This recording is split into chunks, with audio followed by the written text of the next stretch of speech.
Hello बच्चों, चलिए प्रश्न को पढ़ते हैं। इसमें लिखा आवृत्ति न्यू बराबर 4 × 10⁸ हर्ट्स के लिए बच्चों समुद्र जल की जो वैद्युत पारगम्यता होती है एप्सिलन, इसका मान जो है बच्चों 80 एप्सिलन नॉट के लगभग बराबर होता है। एप्सिलन नॉट क्या है बच्चों? निर्वात की वैद्युतशीलता, और चुंबकशीलता का मान जो है निर्वात की चुंबकशीलता के लगभग बराबर रहता है। तथा प्रतिरोधकता जो है बच्चों यानी कि विशिष्ट प्रतिरोध रो का मान जो है बच्चों ये 0.25 ओम मीटर है। और एक समांतर पट्टिका संधारित्र के संबंध में विचार कीजिए जिसको समुद्र के जल में डुबा कर रखा हुआ है, और प्रत्यावर्ती वोल्टता स्रोत Vt जो कि समय के साथ परिवर्तित हो रहा है V0 sign 2 pi nu T द्वारा प्रचालित किया गया है बच्चों। तो विस्थापन धारा घनत्व जो है वो चालन धारा घनत्व का कौन सा भाग है बच्चों, ये हमें बताना है। तो चलिए बच्चों इस प्रश्न की मूल अवधारणा को हम देख लेते हैं। और बच्चों इसमें हम देख लेते हैं कि ये विस्थापन धारा घनत्व क्या होता है बच्चों। तो विस्थापन धारा घनत्व जो होता है बच्चों इस प्रकार से, उसे बच्चों हम इस प्रकार से जेडी से बच्चों प्रदर्शित कर लेते हैं। और बच्चों ये होता है हमारा एप्सिलन नॉट। अगर बच्चों हमारा जो है निर्वात है तो एप्सिलन नॉट अथवा बच्चों यहाँ पर एप्सिलन का प्रयोग कर सकते हैं बच्चों, वैद्युतशीलता एप्सिलन। और बच्चों डीई बटे डीटी यानी कि वैद्युत क्षेत्र में परिवर्तन की दर। उसके बाद बच्चों हम देख लेते हैं कि चालन धारा घनत्व क्या होता है बच्चों।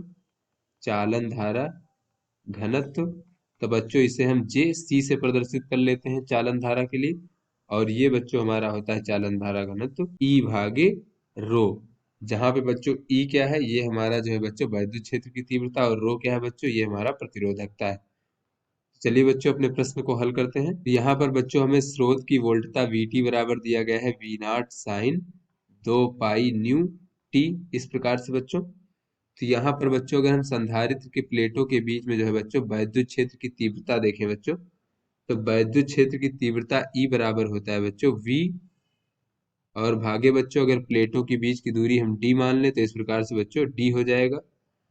तो यहाँ से बच्चों अगर हम वैद्युत क्षेत्र की तीव्रता ई देखें तो यहाँ Vt का मान अगर रख दे बच्चों तो ये हो जाएगा V0 भागे d, और उसके बाद बच्चों साइन 2 पाई न्यू टी। तो यहाँ से बच्चों अगर हम चालन धारा घनत्व का मान देखें बच्चों, चालन धारा घनत्व बच्चों ये जेसी बराबर हो जाएगा, ये बच्चों होता है वैद्युत क्षेत्र भागे बच्चों प्रतिरोधकता रो।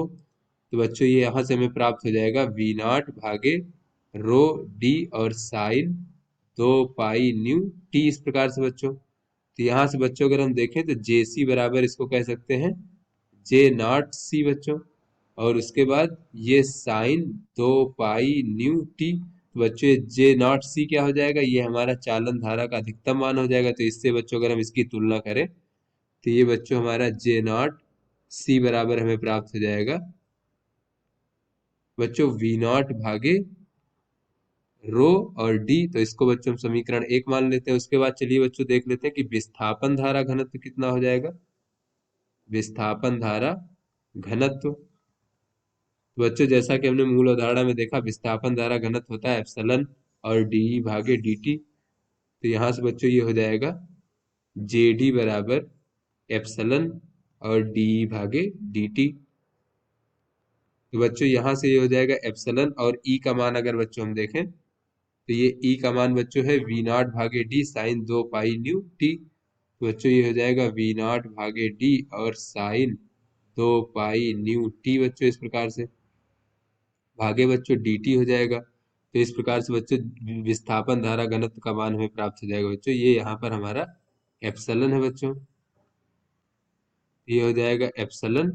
और ये V0 D जो है बच्चों ये बाहर आ जाएगा, क्योंकि बच्चों V0 D क्या है, हमारा नियतांक है। तो बच्चों इस प्रकार से V0 और भागे d, और इधर बच्चों साइन का हो जाएगा हमारे पास में cos 2 पाई न्यू टी।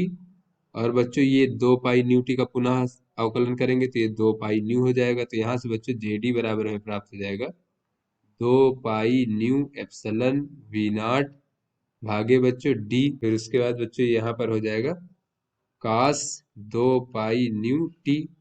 तो बच्चों इस प्रकार से देखें अगर हम, तो ये बच्चों त्रिकोणमितीय फलन का जो ये गुणांक है बच्चों, ये हमारा विस्थापन धारा घनत्व का अधिकतम मान है। तो इसे बच्चों हम जे नॉट डी से प्रदर्शित कर सकते हैं। इसका मान हो जाएगा 2 pi nu epsilon v naught भागे डी। तो बच्चों इसको हम समीकरण 2 मान लेते हैं। तो बच्चों अगर हम समीकरण 2 को जो है 1 से भाग दे दे बच्चों, तो ये हमारा पता चल जाएगा कि जो विस्थापन धारा है, ये चालन धारा का कौन सा भाग है बच्चों, तो ये जे नॉट डी भागे जे नॉट सी। तो बच्चों ये हो जाएगा 2 पाई न्यू एप्सिलॉन और बच्चों वी नॉट भागे डी, और ये हमारा जे नॉट सी का मान बच्चों कितना है, ये है हमारा वी नॉट भागे रो डी। ये हो जाएगा बच्चों वी नॉट भागे रो डी। तो बच्चों यहाँ से एक कट के हमें प्राप्त हो जाएगा 2 पाई न्यू एप्सिलॉन, और एप्सिलॉन की जगह बच्चों हम कह सकते हैं 80 गुणे एप्सिलॉन नॉट बच्चों, जैसा कि प्रश्न में दिया गया है 80 गुणे एप्सिलॉन नॉट।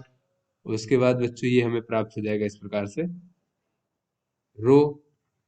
तो बच्चों यहाँ पर अगर हम सभी का मान रख दें बच्चों, तो ये हमें प्राप्त हो जाएगा, यहाँ पर देख लेते हैं। ये बच्चों 2 पाई और बच्चों न्यू का मान कितना है, 4 गुणे 10 की घात 8 हर्ट्ज बच्चों, जैसा कि प्रश्न में दिया गया है। और उसके बाद फिर बच्चों सभी का मान रख देते हैं। उसके बाद बच्चों ये 80 हो गया। फिर एप्सिलॉन नॉट क्या है बच्चों, निर्वात की वैद्युशीलता, इसका मान होता है 8.85 गुणे 10 की घात माइनस 12 बच्चों न्यूटन मीटर वर्ग प्रति कूलाम वर्ग। फिर रो का मान दिया गया बच्चों 0.25। तो इसको जब हम हल करेंगे बच्चों, तो ये हमें प्राप्त हो जाएगा 0.445। तो यहाँ से बच्चों अगर हम जे नॉट डी का मान देखें, तो ये हो जाएगा 0.445 जे नॉट सी। अर्थात बच्चों यहाँ से हम कह सकते हैं कि ये जो विस्थापन धारा है बच्चों, विस्थापन धारा घनत्व, ये हमारी चालन धारा घनत्व का 0.445 गुना है। तो आशा करते हैं बच्चों ये आपको समझ में आ गया होगा। धन्यवाद।